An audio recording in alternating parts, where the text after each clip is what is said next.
po tayo sa nangyaring pagputok ng Bulkang Bulusan kagabi. Kausapin po natin si Sorsogon PD RRMO Head Engineer Raden Dimaano. Magandang tanghali at welcome po sa Balitang Hali. Magandang tanghali, Ma'am Connie. Kamusta na po ang sitwasyon ngayon sa mga lugar na apektado po ng ashfall kagabi? At ilang pamilya po ba ang apektado at inilikas na? Kung sa ngayon po, actually kagabi pa ng mga 11, halos after nung mag-erupt siya, halos normal na tayo. So ngayon maganda yung panahon. So we have recorded 65 families dito sa LGU Irusin. It's a total number of individuals is 211. I see. So yan po ay nailikas lang kagabi because of their request. Pero Ma'am Connie, yung alert level 1 and 2, wala naman tayong evacuation process. It's more on stay calm, close the door, and yung windows natin. And then kailangan lang natin ng face mask. Alright, nakikita ho natin sa mga larawan na pinapakita po natin ngayon live dito sa Balitang Hali.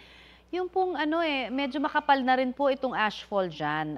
Paano po nakaka-apekto ito syempre sa pang-araw-araw na kabuhayan po nitong mga narariyaan ngayon? So far, hindi naman masyado affected yung kanilang daily dito sa Sorsogon. But the moment nagkaroon tayo ng eruption, pag umaga niya or tulad ngayon, in the morning, immediately in the morning, so kailangan lang luminis.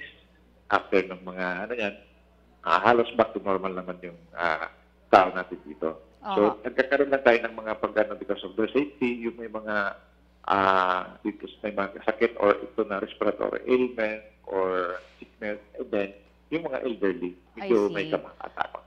Pero bukas po ang mga tindahan, business as usual? Ano ho ba ang ating mga nakikita?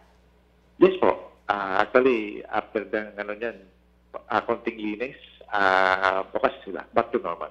I see. Alright. Saang maaari makipag-ugnayan ng mga nais magpaabot naman ng tulong sa mga apektadong residente?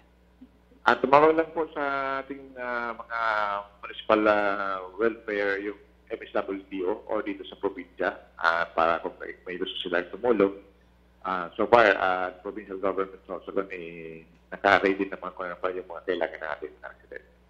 Okay din po lahat ng mga ospital natin dyan at ready na mag-attend dun sa mga nahihirapang huminga? Actually po, Ma'am Connie, yung advisory pa lang ng PBOC, nagkaroon na tayo ng meeting and then nag-deploy pa sila ng mga aparatos or equipment for those na may mga respiratory illness. Kaya meron tayong district hospital including the RHU. Alright, maraming pong salamat sa inyong update sa amin, sir. Maraming salamat po. Magandang tanghali sa lahat. Yan po naman si Sorsogon PD RRMO Head Engineer Raden Dimaano.